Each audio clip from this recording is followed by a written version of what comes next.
Is this best 450 I ever had in my garage? Well, we're gonna find out today.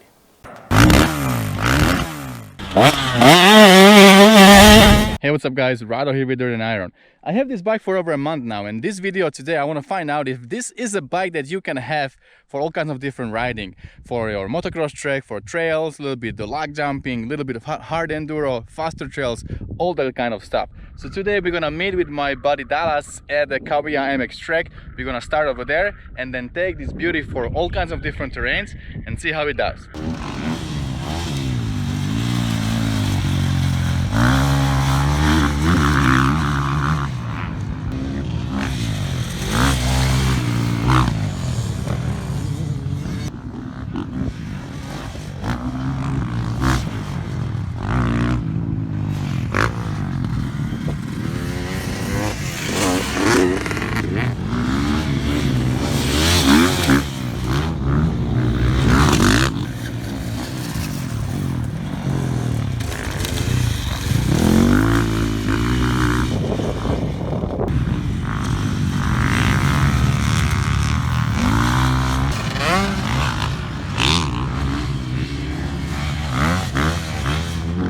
Alright guys, so we are home from a track.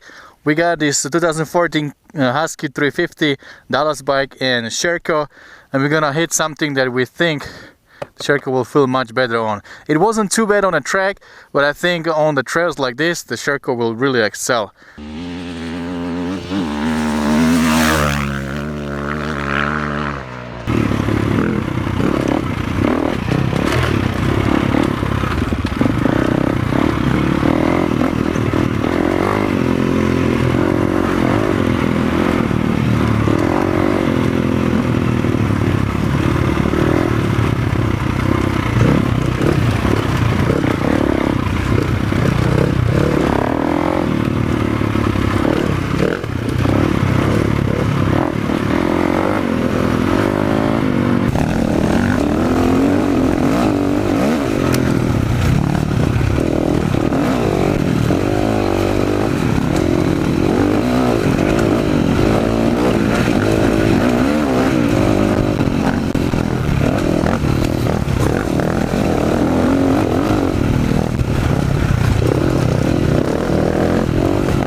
Right, we're gonna do some first, second gear single track. Some parts are really slow, some a little bit faster, a lot of bell ends and a lot of clutching. Let's see how Sherco does over there.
Alright guys, we are back in a studio or in a garage.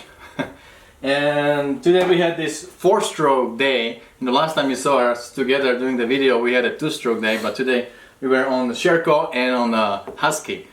And let me tell you, we had a lot of fun. Right, Dallas? As always. Yeah.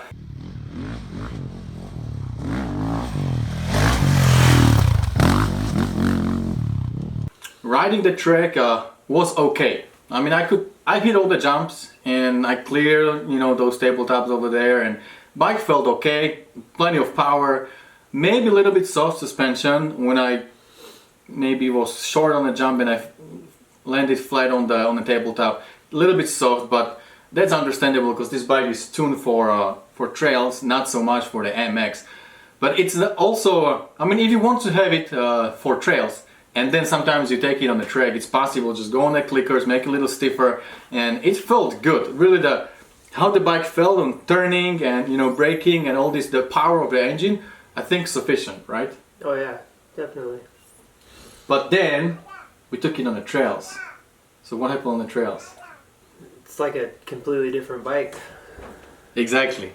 It just does share a little more because you shared a lot. You know, we took it first. He was first on the trails, and he rode it for like 10 minutes, and then we stopped, and he was like, "Man, it's really cool." So can you share a little more to us? It was an animal. Like, it just nimble and light and power whenever you needed it. And no, I wish I could have one in my garage. That would be a nice addition.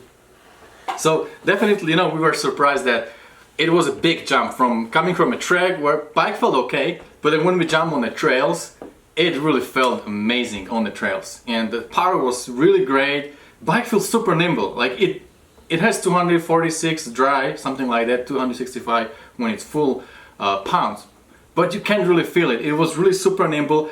Wherever you put it, you could maneuver and put it. I was trying to follow Dallas very closely, so hopefully you guys can see some good shots on the video on my GoPro. But really, the bike felt amazing. And you know, the 450 power, you need to wheelie over something in third gear, just give it a little throttle and it comes right up. It just felt super, really amazing on the trails. And then we took it to like first, second gear single track. So how did it felt over there? Besides not having handguards, it was great. Yeah, that's a big thing. If you have a bike like that, I mean, at least me, first thing, if this is my bike, first thing I would put a handguard on it, wrap around. Because, you know, first time you crash, you're gonna break all the levers, and then when we're going down that single track, and Dallas was riding first, and the branch was hitting his front brake because it was kind of in between the bushes, so he was always, you know, stopping because of that. So definitely, actually, it wouldn't be a bad idea if Sherco puts at least some kind of handguards on this bike stock. There is a lot of things that come stock on this bike, which I think are amazing. And you know, one thing we want to say, that this bike is 100% stock. We didn't do any work, we didn't put anything on it, nobody did. This is what you get out of the box. And even this package, without, you know, any modification, it felt really great.